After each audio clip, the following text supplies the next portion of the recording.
তো গাইস আজকে আমরা হালকা করে গেছিলাম বর্ধমান, তারপর আমার সাথে কিছু এরকম ঘটনা হয়ে যায়। তো চলো শুরু থেকে শুরু করি।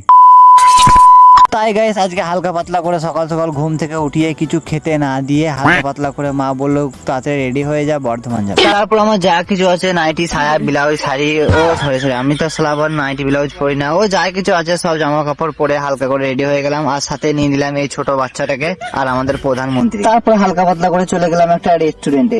আমি আবার ভুলভাল বকছি, মানে বাস স্ট্যান্ডে। টানা 3-4 দিন ওয়েট করার পর ফাইনালি ছুটতে ছুটতে আমাদের বাস চলে এলো।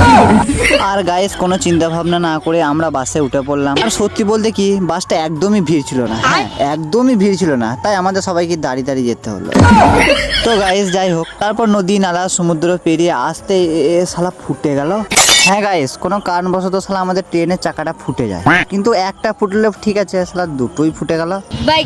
শালা ভাগ্যটাই খারাপ। তারপর গাইস বর্ধমানে গিয়ে একটা টোটো কিনে নিয়ে আমরা হালকা করে স্যাড সং শুনতে শুনতে চলে যাচ্ছিলাম। আমার ঝিঙ্গাটা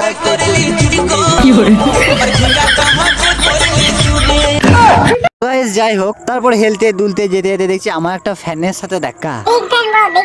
শালা এখানে আমাকে সবাই চিনে। আর গাইস সব থেকে বড় কথা হলো সকাল থেকে আমি কিছু খেয়ে আসিনি, আর এখানে এসে আমাকে বাথরুম লেগে গেল। না মানে খিদে লেগে গেল, তাই হালকা করে এক প্লেটে 2টো পরোটা, 4টে হাতির ডিম আর পেট জ্বলার জন্য একটা শুকনো কাঁচা লঙ্কা। না মানে লঙ্কা তো দেয় না। আর গাইস অনেক হাসি মজাক হলো। তোমরা তো কম বেশি সবাই জানো কোরবানির দিন আমার শরীরের আবহাওয়াটা খুবই খারাপ ছিল। আর শুধু কোরবানির দিন না, মোট 8 দিন আমার শরীরের আবহাওয়াটা খুবই খারাপ। তারপর আর কি হালকা করে বর্ধমান গেছিলাম ডাক্তার দেখাতে, আর ডাক্তারে এতগুলো ওষুধ দিল। আর গাইস ভিডিওটা বেশি বড় করবো না, ভিডিওটা এই পর্যন্তই থাক। আর ভিডিওটা শেষ পর্যন্ত যে দেখেছো তার নামটা অবশ্যই কমেন্টে জানাবে। দেখা হচ্ছে খুবই তাড়াতাড়ি একটা নতুন ব্লগে। আজকের মতো বাই বাই।